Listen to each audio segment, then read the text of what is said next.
जय श्री कृष्णा। राधे राधे प्रिय भक्तों। श्रीमद्भागवत महापुराण के प्रथम स्कंद के 13वें अध्याय के साथ में मैं आप लोगों के सामने एक बार फिर से उपस्थित हूँ। इस अध्याय में हम सुनेंगे विदुर जी के उपदेश से धृतराष्ट्र और गांधारी का वन में जाना।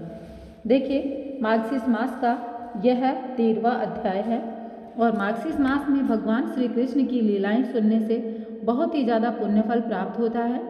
हमारे सभी कष्टों से हमें मुक्ति मिलती है और जीवन में हमारे सुख समृद्धि का वास होता है। तो चलिए शुरू करते हैं। राधे कृष्णा का नाम लेकर हम 13वां अध्याय। सूत जी कहते हैं, विदुर जी तीर्थ यात्रा में महर्षि मैत्रेय से आत्मा का ज्ञान प्राप्त करके हस्तिनापुर लौट आए। उन्हें जो कुछ जानने की इच्छा थी वह पूर्ण हो गई थी। विदुर जी ने मैत्रेय ऋषि से जितने प्रश्न किए थे उनका उत्तर सुनने के पहले ही श्री कृष्ण में अनन्य भक्ति हो जाने के कारण वे उत्तर सुनने से उपराम हो गए। सोनक जी अपने चाचा विदुर जी को आया देखकर धर्मराज युधिष्ठिर, उनके चारों भाई धृतराष्ट्र, युयुत्सु, संजय, कृपाचार्य, कुंती, गांधारी, द्रौपदी, सुभद्रा, उत्तरा, कृपि तथा पांडव परिवार के अन्य सभी नर और नारी, अपने पुत्रों सहित दूसरी स्त्रियां, सब के सब बड़ी प्रसन्नता से मानो मृत शरीर में प्राण आ गए हों ऐसा अनुभव करते हुए उनकी अगवानी के लिए सामने आए। यथा योग्य आलिंगन और प्रणाम आदि के बाद में सब उनसे मिले और विरह जनित उत्कंठा से कातर होकर सब ने प्रेम के आंसू बहाए। युधिष्ठिर ने आसन पर बैठाकर उनका यथोचित सत्कार किया। जब वे भोजन एवं विश्राम करके सुखपूर्वक आसन पर बैठे थे तब युधिष्ठिर ने विनय से झुककर सबके सामने ही उनसे कहा। युधिष्ठिर ने कहा, चाचा जी, जैसे पक्षी अपने अंडों को पंखों की छाया के नीचे रखकर उन्हें सेते और बढ़ाते हैं, वैसे ही आपने अत्यंत वात्सल्य से अपने कर्म कमलों की छत्र छाया में हम लोगों को पाला पोसा है। बार बार आपने हमें और हमारी माता को विषदान और लाक्षागृह के दाह आदि विपत्ति से बचाया है। क्या आप कभी हम लोगों को भी याद करते रहे हैं? आपने पृथ्वी पर विचरण करते समय किस वृत्ति से जीवन निर्वाह किया? आपने पृथ्वी तल पर किन किन तीर्थों और मुख्य क्षेत्रों का सेवन किया? प्रभु, आप जैसे भगवान के प्यारे भक्त स्वयं ही तीर्थ स्वरूप होते हैं। आप लोग अपने हृदय में विराजमान भगवान के द्वारा तीर्थों को भी महातीर्थ बनाते हुए विचरण करते हैं। चाचा जी, आप तीर्थ यात्रा करते हुए द्वारका भी अवश्य ही गए होंगे। वहाँ हमारे सुहृद एवं भाई बंधु यादव लोग, जिनके एकमात्र आराध्य देव श्री कृष्ण हैं, आपकी नगरी में सुख से तो है ना? आपने यदि जाकर देखा नहीं तो सुना तो अवश्य होगा।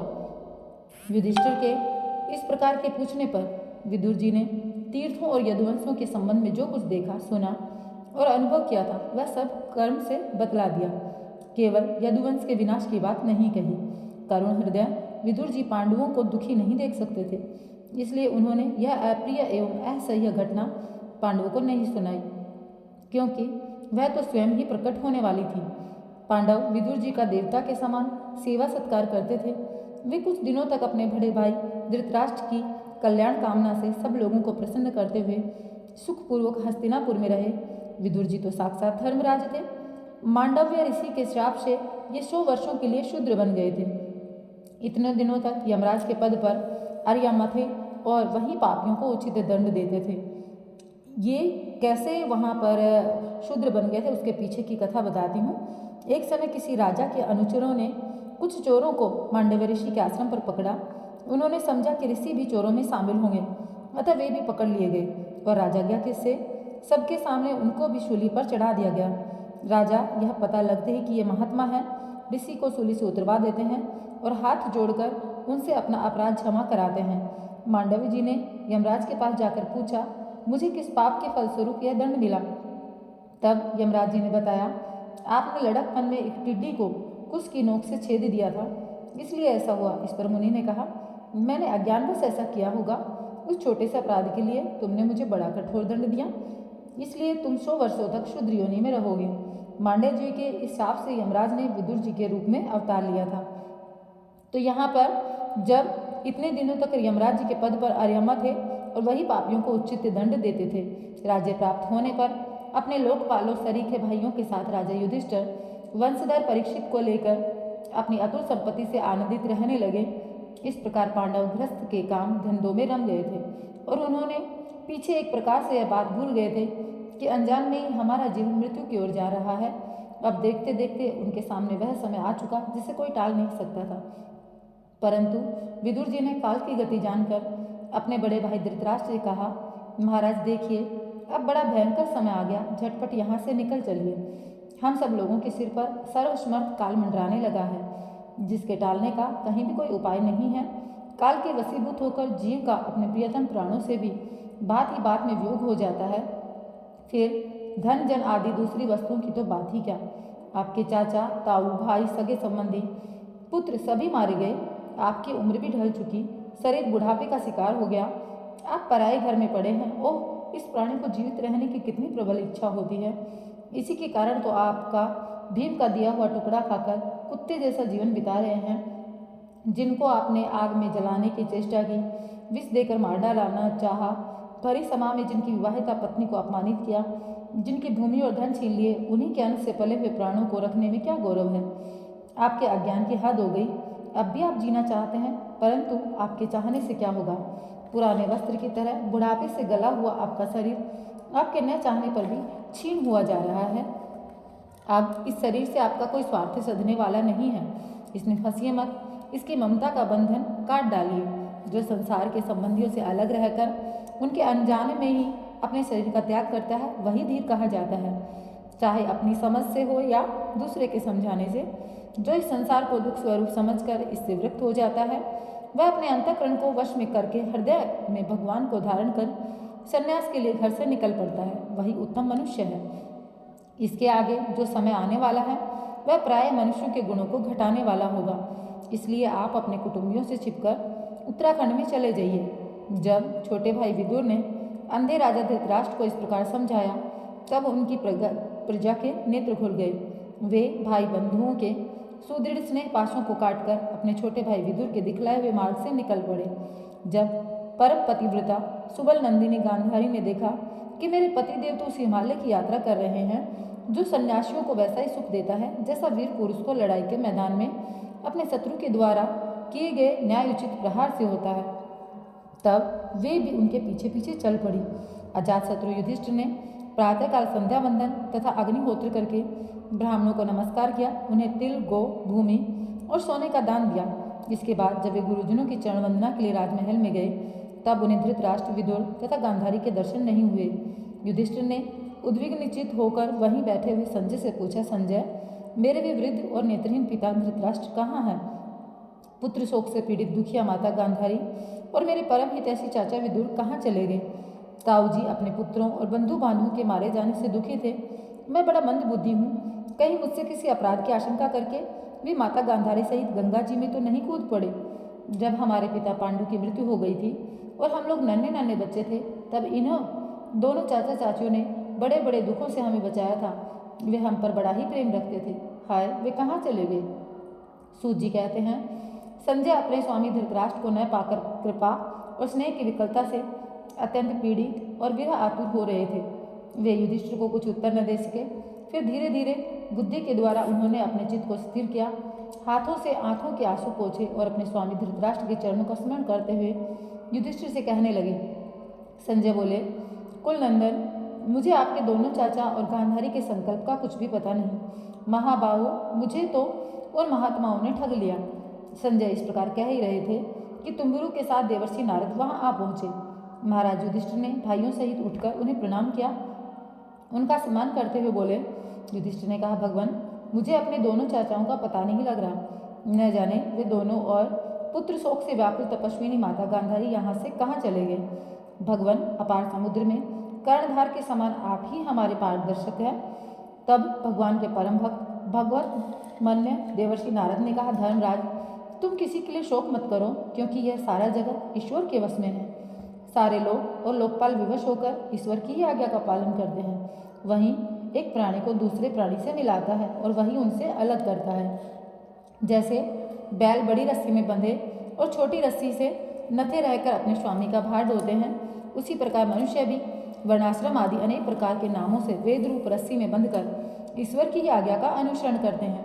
जैसे संसार में खिलाड़ी की इच्छा से ही खिलौनों का संयोग और वियोग होता है, वैसे ही भगवान की इच्छा से ही मनुष्यों का मिलना भी छूटना होता है। तुम लोगों को जीव रूप से नित्य मानो या देह रूप से अनित्य अथवा जड़ रूप से अनित्य, चेतन रूप से नित्य या शुद्र ब्रह्म रूप से नित्य अनित्य कुछ भी न मानो। किसी भी अवस्था में मोहजन्य आसक्ति के अतिरिक्त वे शोक करने योग्य नहीं है। इसलिए हे धर्मराज, वे दीन दुखी चाचा चाची असहाय अवस्था में मेरे बिना कैसे रहेंगे। इस अज्ञान जनने मन की विकलता को छोड़ दो। ये 5 भौतिक शरीर काल, कर्म और गुणों के वश में है। अजगर में के मुंह में पड़े हुए पुरुष के समान यह पराधीन शरीर दूसरों की रक्षा ही क्या कर सकता है। हाथ वालों के बिना हाथ वाले, 4 पैर वाले पशुओं के बिना पैर वाले और उनमें भी बड़े जीवों के छोटे जीव आहार हैं। इस प्रकार एक जीव दूसरे जीव के जीवन का कारण हो सकता है। इन समस्त रूपों के विहार के जीवों के बाहर और भीतर वही एक स्वयं प्रकाश भगवान, जो संपूर्ण आत्माओं के आत्मा है, माया के द्वारा अनेक प्रकार से प्रकट हो रहे हैं। तुम केवल उन्हीं को देखो। महाराज, समस्त प्राणियों को जीवन दान देने वाले वे ही भगवान इस समय इस पृथ्वी तल पर देवद्रोहियों का नाश करने के लिए काल रूप से अवतरण हुए हैं। अब वे देवताओं का कार्य पूरा कर चुके हैं, थोड़ा सा काम और शेष है, उसी के लिए वे रुके हुए हैं। तब तक वे प्रभु यहाँ हैं, तब तक तुम लोग भी उनकी प्रतीक्षा करते रहो। धर्मराज, हिमालय के दक्षिण भाग में जहाँ 7 ऋषियों की प्रसन्नता के लिए गंगा जी ने अलग अलग 7 धाराओं के रूप में अपने को 7 भागों में विभक्त कर दिया है, जिसे सप्त स्रोत कहते हैं, वहीं ऋषियों के आश्रम पर धृतराष्ट्र अपनी पत्नी गांधारी और विदुर जी के साथ गए हैं। वहाँ से त्रिकाल स्नान और विधि पूर्वक अग्निहोत्र वे करते हैं। अब उनके चित्त में किसी प्रकार की कामना नहीं है। वे केवल जल पीकर शांति चित्त से निवास करते हैं। आसन जीत कर प्राणों को वश में करके उन्होंने अपने 6 इंद्रियों को विषयों से लौटा लिया है। भगवान की धारणा से उनके तमोगुण, रजोगुण और सत्वगुण के मल नष्ट हो चुके हैं। उन्होंने अहंकार को बुद्धि के साथ जोड़कर उसे क्षेत्रज्ञ आत्मा में लीन करके उसे भी महाकाश में घटाकाश के समान सर्व अधिष्ठान ब्रह्म में एक कर लिया है। उन्होंने अपनी समस्त इंद्रियों और मन को रोककर समस्त विषयों को बाहर से लौटा लिया है और माया के गुणों से होने वाले परिणामों को सर्वथा मिटा दिया है। समस्त कर्मों का संन्यास करके वे इस समय ठूठ की तरह स्थिर होकर बैठे हुए हैं। अतः तुम उनके मार्ग में विघ्न रूप मत बनना। धर्मराज, आज से 5वें दिन वे अपने शरीर का परित्याग कर देंगे और वह जलकर भस्म हो जाएगा। कार्य पत्य आदि अग्नियों के द्वारा पर्णकुटी के साथ अपने पति के मृतदेह को जलते देखकर बाहर खड़ी हुई साध्वी गांधारी भी पति का अनुगमन करती हुई उसी आग में प्रवेश कर जाएंगी। धर्मराज, विदुर जी अपने भाई का आश्रम में मोक्ष देखकर हर्षित और वियोग देखकर दुखी होते हुए वहां से तीर्थ सेवन के लिए चले जाएंगे। देवर्षि नारद जो कहकर तुम्बुरु के साथ स्वर्ग को चले गए। धर्मराज युधिष्ठिर ने उनके उपदेशों को हृदय में धारण करके शोक को परित्याग कर दिया। देखिए, देवर्षि नारद जी त्रिकालदर्शी हैं। वे धृतराष्ट्र के भविष्य जीवन को वर्तमान की भांति प्रत्यक्ष देखते हुए उसी रूप में वर्णन कर रहे थे। धृतराष्ट्र पिछली रात को ही हस्तिनापुर से गए हैं, अतः यह वर्णन भविष्य का ही समझना चाहिए। इति श्रीमद्भागवते महापुराणे पारमहंस्यां संहितायां प्रथम स्कंदे नैमिषोपखानो 13 अध्याय। तो प्रिय भक्तों, यहाँ पर 13वां अध्याय समापन होता है। 14वें अध्याय में हम पढ़ेंगे अब शकुन देखकर महाराज युधिष्ठिर का शंका करना और अर्जुन का द्वारका से लौटना। अगर आप लोगों ने पीछे के अध्याय नहीं सुने हैं तो अवश्य सुनिएगा, चैनल पर ऑलरेडी अपलोड हो चुके हैं। और आप लोगों से कहना चाहूँगी, कमेंट बॉक्स में लिख दीजिए जय श्री राधे कृष्णा। और अब हम करेंगे श्रीमद् भागवत की आरती, तो आरती अवश्य कीजिएगा और चैनल को सब्सक्राइब अवश्य कीजिएगा। तो चलिए कर लेते हैं भगवान श्री कृष्ण का नाम लेकर के यह पावन आरती।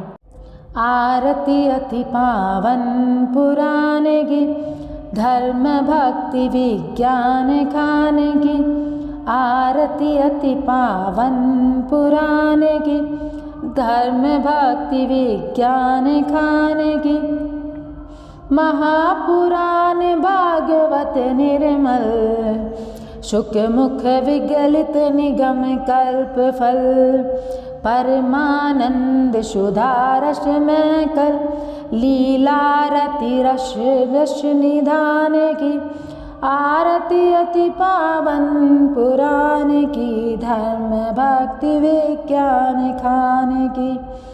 कलिमलमथनि त्रिताप निवारिणि जन्म मृत्यु में भव भयहारिणि सेवत सतत सकल सुखकारिणि सोमह औषध हरित चरित गान की आरती अति पावन पुराण की धर्म भक्ति विज्ञान खान की विषय विलास विमोह विनाशिनी विमल विराग विवेक विकासिनी भगवत तत्व रहस्य प्रकाशिनी परम ज्योति परमात्म ज्ञान की आरती अति पावन पुराण की धर्म भक्ति विज्ञान खान की परमहंस मुनि मनोल्लासिनी रसिक हृदय रस रास विलासिनी भुक्ति मुक्ति रति प्रेम सुदासिनी कथा अकिंचन प्रिय सुजान की आरती श्री भागवत पुराण की अति पावन पुराण की धर्म भक्ति विज्ञान खान की आरती अति पावन पुराण की धर्म भक्ति विज्ञान खान की। तो प्रिय भक्तों, यहाँ पर हमारे श्रीमद् भागवत की आरती के साथ में हमारा यह अध्याय समापन होता है। हम मिलेंगे नए अध्याय के साथ में, तो आप लोगों को तब तक के लिए इंतज़ार रहेगा भगवान श्री कृष्ण की लीलाएं सुनने का, मुझे इस बात का पता है। तो इंतज़ार कीजिए कल तक का, और कल मिलेंगे एक नए अध्याय के साथ में। कमेंट बॉक्स में लिख दीजिए जय श्री कृष्ण, राधे राधे। भगवान श्री कृष्ण और राधा रानी की कृपा आप सभी पर सदा सर्वदा बरसती रहे।